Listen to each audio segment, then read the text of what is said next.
Hi, நான் மேகலா. வராகி வழிபாடு.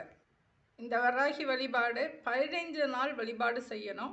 மஞ்சள் வராகி வழிபாடு. இந்த வழிபாடை வளர்பிறையில் வரக்கூடிய வியாழக்கிழமை ஆரம்பித்து தொடர்ந்து 15 நாள் வழிபாடு செய்யணும்.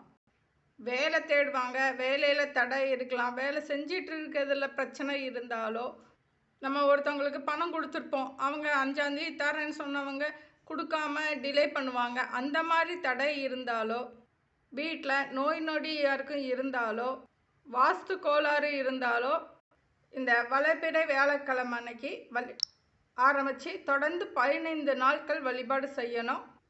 வியாழக்கிழமை அன்னைக்கு நம்ம பூஜை பண்ண ஆரம்பித்தப்ப நம்ம ஒரு விரலி மஞ்சளை எடுத்து அதை வராகி அம்மாவோட பாதத்தில் வச்சு வழிபாடு செஞ்சுட்டு, அந்த விரலி மஞ்சளை நம்மளோட கையில் எப்போதுமே இருக்கிற மாதிரி வச்சுக்கணும். வேலைக்கு போகிற போது நம்ம கையில் இருக்கணும். நம்ம பர்ஸில் பணம் வைக்கிற மாதிரி இந்த விரலி மஞ்சளை நம்ம வச்சுக்கணும். அப்படி வச்சுருந்தா நம்ம போகிற காரியம் தடை இல்லாமல் வெற்றிகரமாக முடியும். இந்த பூஜை பண்ணும் பொழுது நம்ம வீட்டில் இருக்கிற வராகி அம்மா ஃபோட்டோ இல்லை விற்கிறதுக்கு முன்னாடி ஒரு கண்ணாடி பவுலில் இந்த பொருட்களை வைக்கணும். 5 அடி நீளம் இருக்கிற மாதிரி ஒரு மஞ்சள் கலர் பட்டு துணி வாங்கிக்கணும். அந்த பட்டு துணியில் 5 விரலி மஞ்சள் வைக்கணும். அது கூடவே ஒரு கைப்பிடி அளவு பச்சரிசி வச்சு அதை ஒரு மூட்டை மாதிரி கட்டி இந்த கண்ணாடி பவுலில் வச்சு வராகி அம்மாவோட பாதத்துக்கிட்ட வச்சிடணும். இந்த பூஜை பண்ணும் பொழுது வராகி அம்மாவுக்கு ஒரு கலசம் வைக்கணும். கலசம் மஞ்சள் தீர்த்த கலசம்னு வைக்கணும்.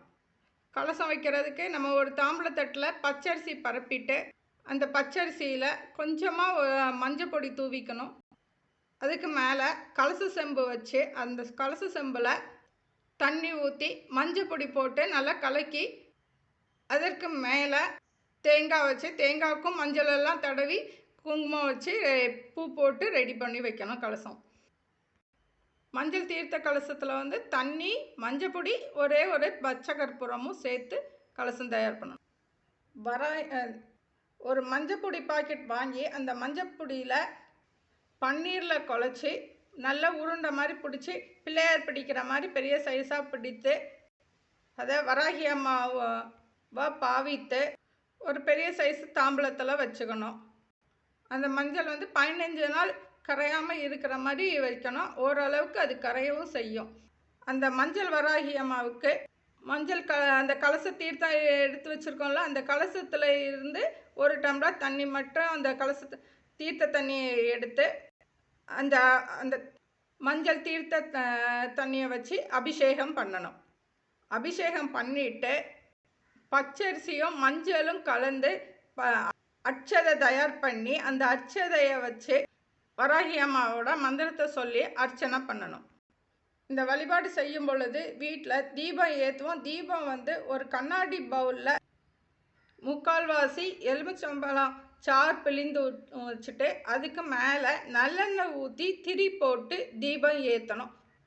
பூஜை முடிஞ்சோடனே தீபம் மலையேறினதுக்கு அப்புறம் இந்த எலுமிச்சம்பழம் சாறும் மஞ்சளும் கலந்துருக்கோம்ல, அந்த இதை மா இலையை வச்சு வீடு முழுவதுமே தெளிக்கணும். அதே மாதிரி கலசத்துலையும் மஞ்சள் வராகி அம்மாவுக்கு அபிஷேகம் பண்ணிவிட்டு மீதி இருக்கிற தீர்த்தத்தையும் வீடு ஃபுல்லாகவே தெளிக்கணும். இந்த 15 நாளுமே நெய்வேத்தியம் உளுந்து பனங்கற்கண்டு வச்சு நெய்வேத்தியமாக வைக்கணும். பனங்கற்கண்டு, பால், உளுந்து வடை, இந்த மாதிரி ஏதாவது ஒன்று செஞ்சு வழிபாடு செய்யணும். வழிபாடு செய்யும் பொழுது வடை மட்டும் செய்யக்கூடாது. வடை செஞ்சால் கூடவே பனங்கற்கண்டு பாலும் ஒரு டம்ளரில் வைக்கணும். இந்த மாதிரி 2 நெய்வேத்தியம் வைக்கணும். இந்த பூஜை பண்ணும் பொழுது நம்ம வீட்டில் ஒரு சின்ன உருளி வச்சு அந்த உருளியில் சுத்தமான தண்ணி, பன்னீர், மஞ்சள் பொடி, பச்சை கற்பூரம், செம்பருத்தி பூ போட்டு உருளியை தயார் பண்ணி வைக்கணும். அந்த உருளியை பூஜை அறையிலையும் வைக்கலாம், இல்லைன்னா நம்ம வீட்டில் ஒரு ஹாலில் பாதுகாப்பாக ஒரு இடத்துலையும் வைக்கலாம். எல்லோருக்கும் வராகி அம்மா ஆசி கிட்டட்டும். தேங்க்யூ.